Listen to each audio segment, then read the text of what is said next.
here in this gap between the two bars we've got a wax moth, or wax moth larva. So I'm just going to squash that.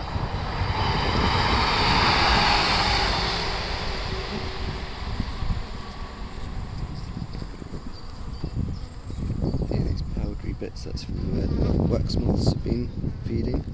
But look, what's also coming is a spider. So the spiders are eating the wax moths, so it seems like nature's already dealing with the problem of the wax moths by sending a spider in. That's really cool. And here you've got a couple of bees tidying up a bit of honey drips that I made there. Well, this colony is definitely friendlier than I remember it being, but I think the weather is really helping with that. Just it's really nice and warm, really nice and sunny. Bees have got plenty to do, plenty of food out there. So there's probably just not as many guard bees at home to be causing problems.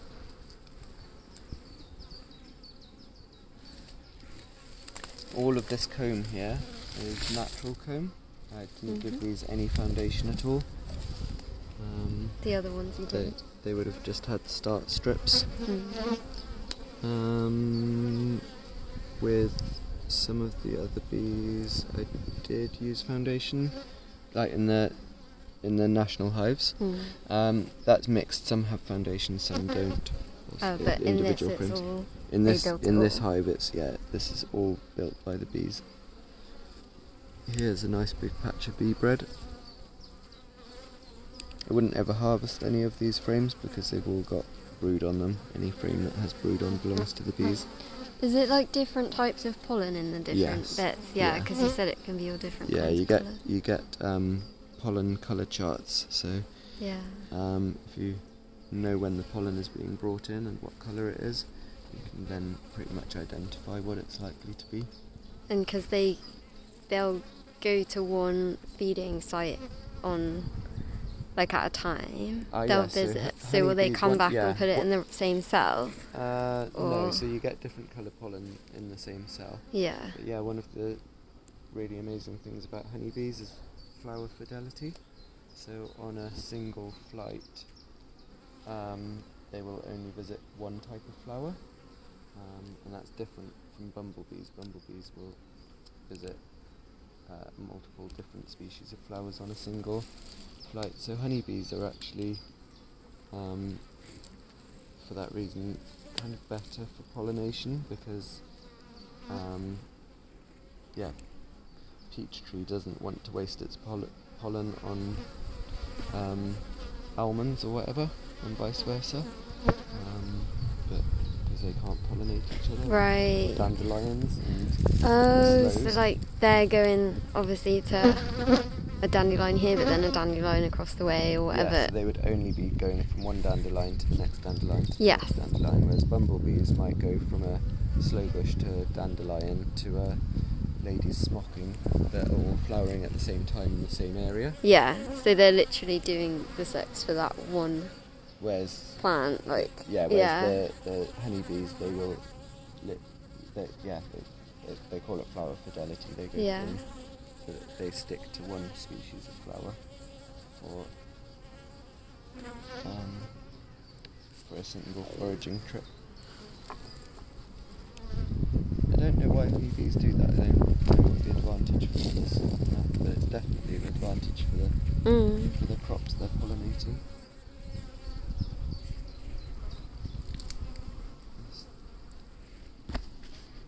Again, loads of sealed honey, and which will be from last year, very pale, and then loads of sealed brood here. This looks unusual. It looks to me actually like there's some wax moth larvae in there. So I'm just going to cut through that. It will destroy some of the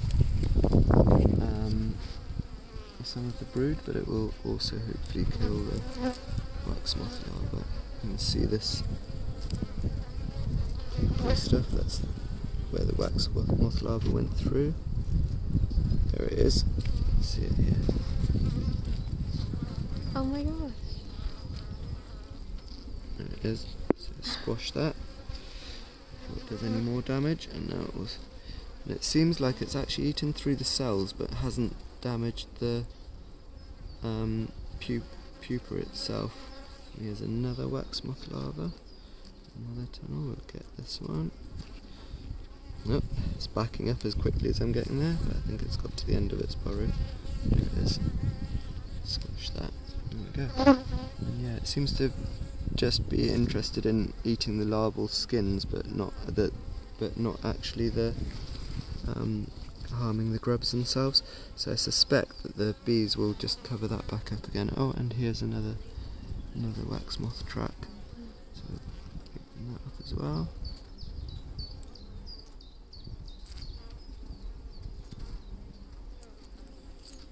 There it is. There we go, got that. Good. Let's see if there's any on the other side. Wax moth tend to hang out together. Yeah, so that was just 3 on the other side. That seems to be it. So I'm glad I found that. Glad I was able to be a bit of help to my bees. Yeah. Not just a nuisance, letting in loads of sunshine where it has no business, and cold air and draft, and being very, very much more gentle than I expected.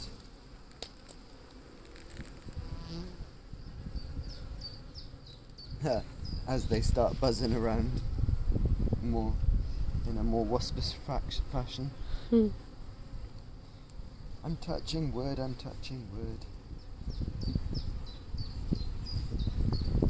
Oh, another nice slab of brood. Honey. So they built all of this last year, so they haven't had many brood cycles in it, which is why the comb is still so pale. You can see, so I put the stainless steel reinforcing wires in before the bees got a chance to build on it, and you see it. They do try building around it as much as they can, but I want the wires to go through. And that's actually something that I like about the Zest Hive, that just from the pictures, I haven't had a look at it yet, but there the frame is ever so slightly wider than this, about half an inch wider than this I think, but then it's divided with 2 horizontal bars that again have the T shape on, so that they will automatically build on the down from the T, so nice and central. I think that might be a better way of doing it. And then, for instance, this top third would probably just without any brood on it, so I'd actually be able to slice that away while leaving the brood intact below here. That's what I imagine would happen. So it's definitely something I'm going to be having a play with this summer. Zest hives.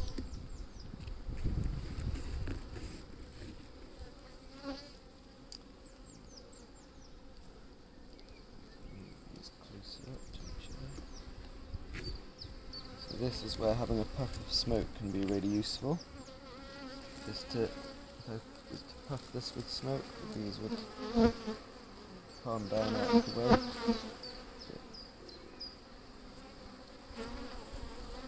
And that just makes it much easier to push these around without these frames around without damaging any bees. And yeah, water spray can be useful as well, water in an atomizer spray bottle.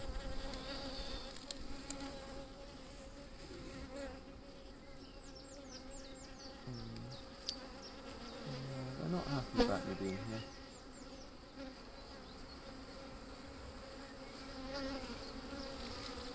You can hear the sound of the bees has definitely changed.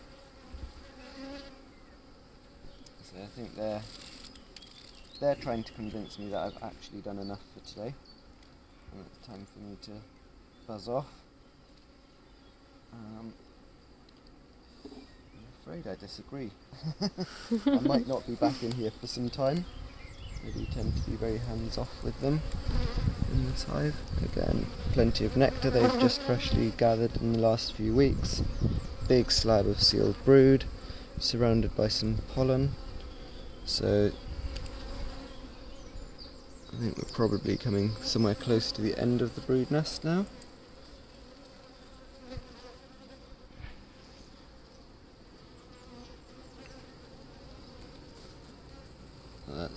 Couldn't ask for a bit better looking patch of brood. There's very few gaps in there.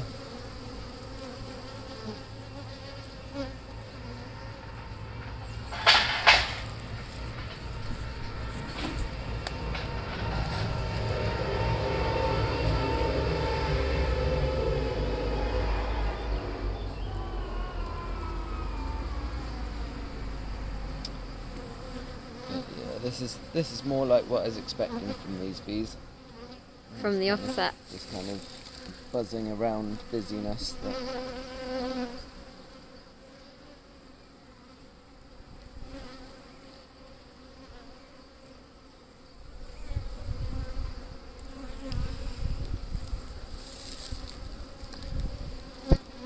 Yeah, very similar to the previous frame. Just ever so slightly smaller, the patch of brood.